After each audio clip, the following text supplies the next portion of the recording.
Iran wasn't officially on the agenda at the EU summit in Romania, but following Tehran's move on Wednesday to suspend some of its commitments to the 2015 nuclear deal, European leaders were forced to discuss the crisis. The French president said Europe still supported the accord, known as the JCPOA, and he urged Iran not to break it. France has stayed in it and will stay in it, and I deeply wish that Iran will too. It is up to us to work to convince everyone and Iran to stay in it. The EU's foreign policy chief was one of the deal's main negotiators.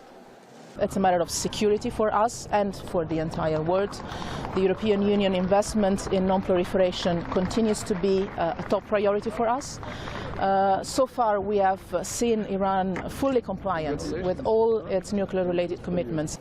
Frustration is growing among EU leaders with being caught between the US and Iran as tensions on both sides mount. Before the summit, the EU rejected an ultimatum from Tehran, giving European powers 60 days to come up with a plan to shield Iran's economy from the impact of US sanctions. In a statement, they said, "We strongly urge Iran to continue to implement its commitments under the JCPOA in full as it has done until now, and to refrain from any escalatory steps. We reject all ultimatums." The statement also criticised the US for imposing sanctions on Iran and pulling out of the deal 1 year ago.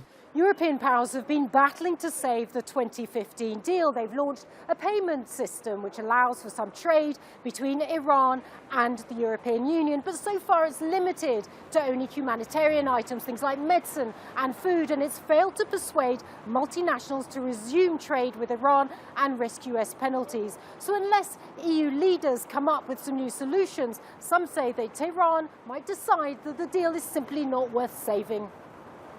What Europe needs to do is first approach the remaining JCPOA participants, Russia and China, and urge them to take steps commensurate with what Europe is doing. But also they need to find solidarity with elements in the United States who can push back on this neoconservatism that is hell-bent on seeing this deal fail and potentially making war more possible.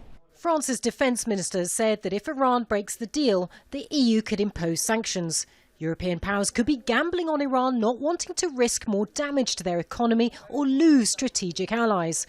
As the stakes are raised on all sides, the future of the 2015 accord looks increasingly fragile. Natacha, Butler, Al Jazeera, Paris.